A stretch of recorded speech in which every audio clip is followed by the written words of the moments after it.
banyak sekali masuk ke DM saya, DM di IG, DM di TikTok, ataupun ada yang email saya, banyak sekali. Dan ada yang di tag ke saya juga.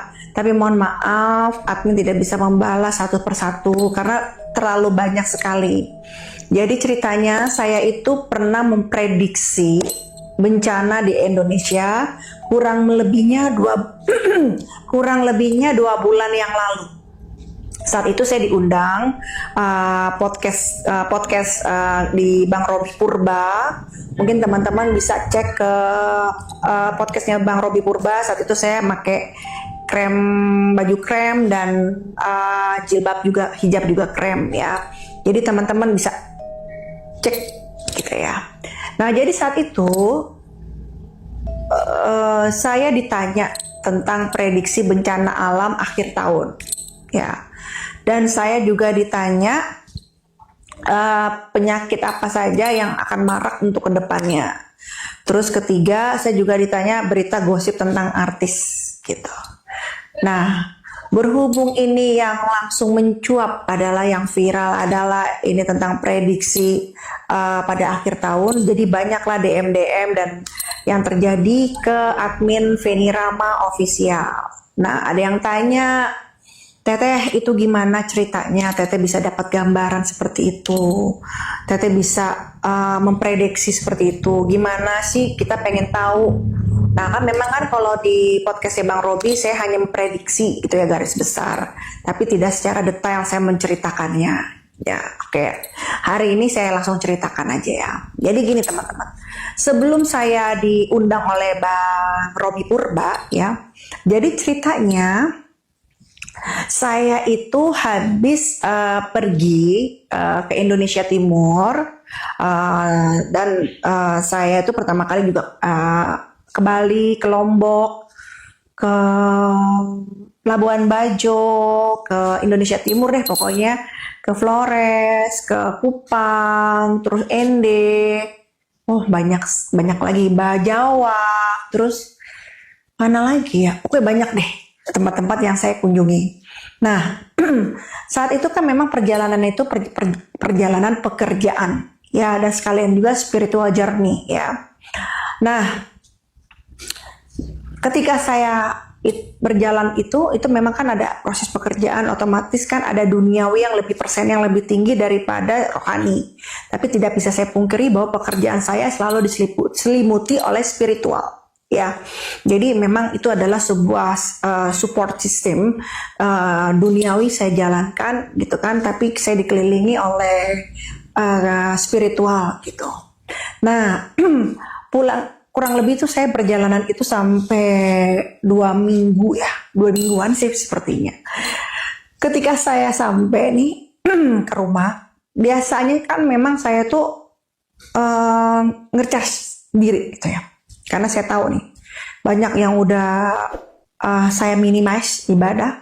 Jadi saya ngecas diri dan saya menjalankan puasa lagi untuk pembersihan diri kembali gitu ya. Itu yang biasa saya lakukan, dan biasanya saya melakukan puasa ya, dan buka puasanya tuh tidak makan yang bernyawa. Itu yang saya lakukan ya. Dan ya istilahnya tuh saya melakukan tafakur, benar-benar pembersihan diri secara lahir dan batin dan ngecharge lagi gitu ya. Jadi ini baterai ini udah mau empty kan, capek, lelah, lahir dan batin. Jadi saya pulang, saya charge lagi lahir dan batin saya gitu. Tafakur lah intinya. Dan biasanya kalau itu tuh saya banyak kegiatan di dalam kamar karena ibadah terus atau saya wirid terus. Itu yang terjadi adalah seperti itu. Nah, jadi selama saya bertapa diri untuk meng-recharge lagi semuanya, untuk pembaruan kembali gitu ya, lahir batin saya charge. Setelah saya tutup puasa itu gitu ya, saya diundang oleh Bang Robi Purba. Nah, namun ceritanya ketika saya dalam posisi tapa diri, sedang tafakur, saya melihat gambaran-gambaran itu. Jadi bukan lagi masuk ke dalam mimpi, tapi memang saya ngelihat ngeliat secara kayak seperti kita itu nonton film, ngelewat begitu aja gitu ya.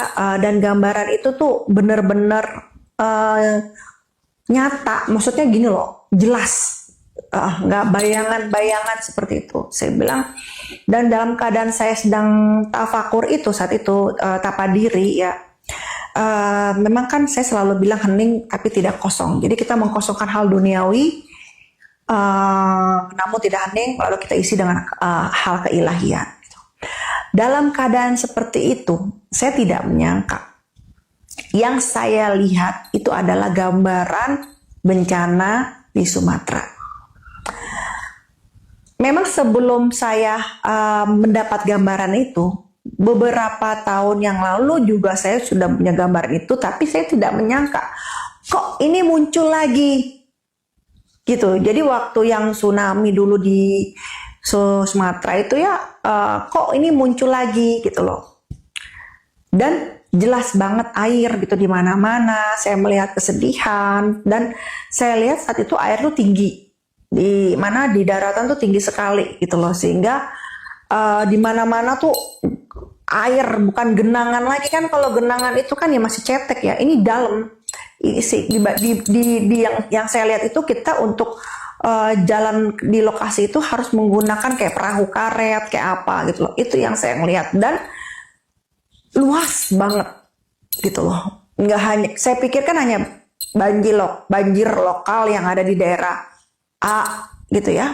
Ini enggak, ini yang saya lihat tuh luas. Jadi saya posisinya itu ketika saya sedang tapadiri ya.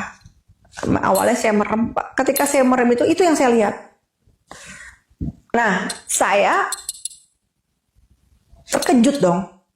Karena kan tadi saya bilang hening tapi tidak kosong. Kita mengkosongkan hal duniawi. Ya, saya kosongkan semua itu. Hanya keilahian. Jadi ketika saya merem, gambaran itu muncul seperti saya nonton film. Gitu loh. Saya diliatin semua wilayah-wilayahnya yang terjadi. Tersontak saya kaget. Ya, membangunkan dari tapaknya saya lah, istilahnya seperti itu. Saya langsung melek. Saya melek begini, saya ucap astagfirullahaladzim, saya bilang gitu kan. Nah, ketika mata saya melek itu, saya melihat kembali. Jadi ketika saya merem saya melihat, ketika saya melek saya melihat. Jadi yang saya lihat itu adalah bukan pandangan yang ada di depan saya ada apa gitu. Justru saya berada di lokasi saat kejadian itu. Tapi posisinya saat itu saya tinggi gitu. Jadi saya bisa kayak ngelihat semua. Kayak saya tuh kayak ada di menara mana gitu. Saya tinggi gitu ya. Terus saya bisa ngelihat wilayah-wilayah mana itu saya ngelihat. Di situ saya ngelihat tuh namanya tangisan, kesedihan, dan menurut saya parah ya, parah sekali karena banyak yang barang-barang atau surat-surat berharga yang hancur, terus juga banyak tangisan anak kecil gitu ya yang masih digendong-gendong atau apa, dan banyak sekali manula-manula yang sulit untuk dievakuasi gitu ya. Itu yang saya lihat, dan saya ngeliat perahu karet ngambilin orang-orang celentang, apa itu sakit atau bagaimana saya tidak paham karena kan memang posisinya saya hanya melihat, saya tidak menanyakan keadaan kejadiannya ada apa nih gitu, enggak gitu. Cuman saya dikasih tahu wilayahnya, titik wilayahnya gitu. Nah itu lumayan lama teman-teman kejadian itu. Jadi ketika saya lagi berzikir ya, itu lumayan lama. Saya nonton itu tuh lumayan lama. Saya bilang astagfirullahaladzim. Saya bilang langsung ngomong innalillahi wa inna ilaihi rajiun. Saya saat itu mengucap seperti itu ya, karena yang datang dari Allah kita kembalikan lagi kepada Allah Subhanahu wa taala. Nah, saat itu terjadi, saya masih duduk sila ya. Saya cuma bisa ngebatin, ya Allah, saya hanya ya spontanitas. Saya bilang, aku berlindung padamu ya Robbi, ya Tuhanku yang Maha Kuasa. Lindungilah kami semua, saya bilang gitu. Bila memang ini sebuah bencana yang memang yang harus terjadi terhadap Indonesia ya Robbi, gitu kan, saya bilang gitu intinya. Dengan cara yang lembut, Itu dalam permintaan saya. Karena ya spontanitas. Tidak dirangkai doa-doa itu. Saya cuma bilang, bila memang bencana ini harus hadir, harus dilewati, ingin hadir itu dengan yang soft gitu, yang lembut gitu. Intinya tidak membuat semua itu kaget, benar gitu ya. Memang sih namanya bencana pasti kan mengagetkan semua ya. Cuman setidaknya diminimize sebuah kejadiannya itu gitu. Dimanapun itu berada. Itu saat itu saya cuma bisa berdoa dan ampuni kami hamba-hambamu ya Allah. Jadi saya jatuhnya bukan mendoakan diri saya, tidak, udah nggak sempet saya berpikir itu. Ampunilah dosa-dosa kami semua ya Allah, saya bilang gitu. Bila mana ada khilaf dan tentunya pasti ada dosa, saya bilang gitu. Ampuni kami semua dan semoga bencana ini akan menghapus segala dosa-dosa kami dan akan membangun segala, menata kembali Indonesia yang baik gitu. Itu aja saya berdoanya seperti itu, karena feeling saya saat itu ketika saya melihat itu, ini nyata, jadi kenyataan. Jadi bukan penglihatan halu gitu atau penglihatan kayak main-main, enggak. Karena saya mendapatkan yang itu ketika saya sedang recharge diri gitu ya, lahir batin, saya lagi tafakur, saya lagi istilahnya tuh kalau bahasa sekarang tuh lagi tapa diri gitu ya, secara lahir dan batin, lalu yang datang petunjuk itu gitu. Sebenarnya ada petunjuk lain, cuman rahasia karena itu masuknya ke ada orang-orang adalah pokoknya itu ya. Nah, ketika saya sudah selesai zikir, saya masih merenungkan itu. Besokannya saya masih memikirkan itu gitu. Apa terulang lagi gitu ya kejadian ini gitu. Dan memang di Sumatera gitu. Terus akhirnya setelah saya dapat petunjuk itu, saya coba untuk make surein lagi apa yang saya rasa. Bener gak sih ini yang saya rasa? Kok saya ngeliat air yang tinggi di daerah Sumatera? Di Padang, saya melihat air yang sangat tinggi gitu ya. Itu memang yang paling saya takutkan. Dari dulu saya pernah bilang, bukan hanya dengan Bang Robi Purba, beberapa tahun yang lalu saya juga pernah bilang yang paling saya takutin adalah Sumatera ya, khususnya Sumatera Barat, karena memang yang lebih terkikis oleh air adalah daerah tersebut. Ya kan peta tuh ya, lebih terkikis gitu daerah tersebut. Bukan ingin menakuti, tapi memang apa yang saya lihat seperti itu. Dan itu sudah beberapa tahun yang lalu, ditambah lagi petunjuknya itu ya 2 atau 3 bulan yang lalu saya mendapatkan petunjuk itu terulang. Jadi setahun yang lalu tuh udah dapat petunjuk, terus kayak udah mendekati hari H-nya tuh kayak dilihatin lagi, diingetin.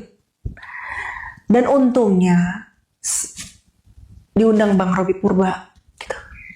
Jadi setelah saya puasa, setelah saya tapa diri, saya dapat calling ya dari manajemen bahwa saya diundang oleh Bang Robi Purba untuk membahas masalah Ibunda Kanjeng Ratu Prameswari Puncana-Sari Ratu Kidul, membahas bencana alam akhir tahun, membahas penyakit untuk kedepannya yang banyak tersebar penyakit apa, dan berita tentang artis kejadiannya apa gitu. Jadi makanya saya bilang ke Bang Robi Purba, pas banget nih diundang pas saya tutup puasa, pas saya keluar kamar, karena biasanya saya kalau lagi begitu tuh lebih banyak waktunya dihabiskan di kamar, khususnya malam hari ya. Jadi lebih banyak itu gitu loh, untuk mendekatkan diri kepada Allah Subhanahu wa taala. Nah, beritanya lagi teman-teman, baru tadi malam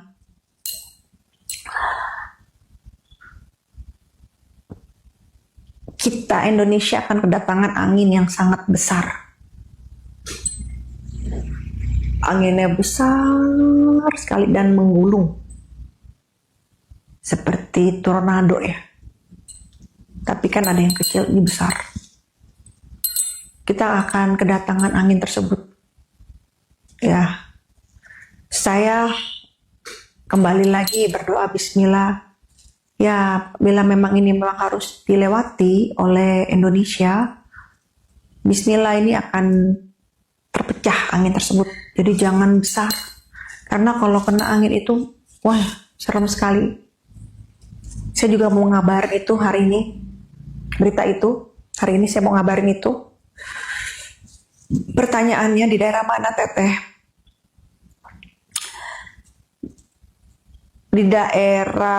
Masih di daerah mereka. Ya, masuknya masih di daerah mereka, dari Maluku, masih di daerah Sumatera, masih di titik mereka. Itu.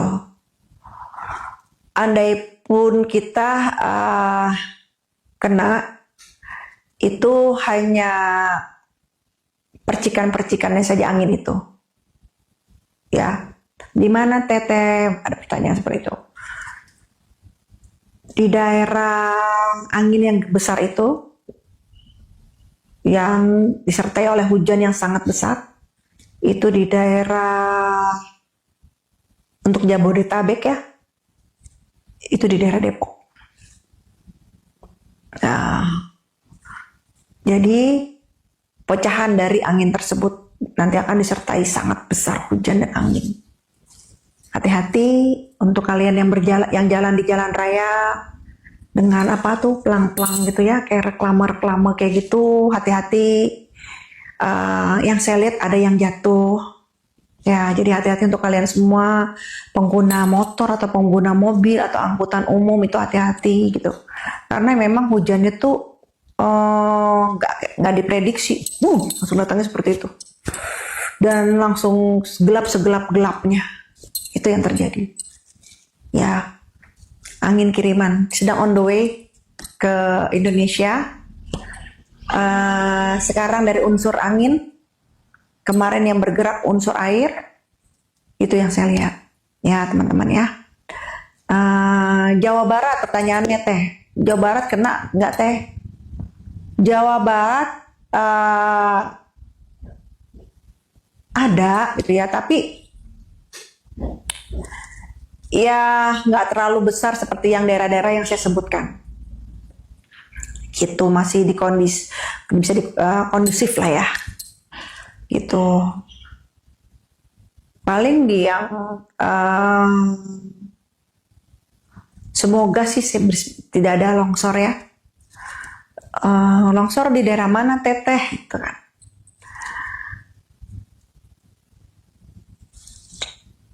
Apa itu, saya lupa daerahnya tuh, di daerah Bogor. Ada titik yang longsor. Faktor unsur air. Ya karena memang besar ya. Namun karena memang daerah tersebut kemarin sudah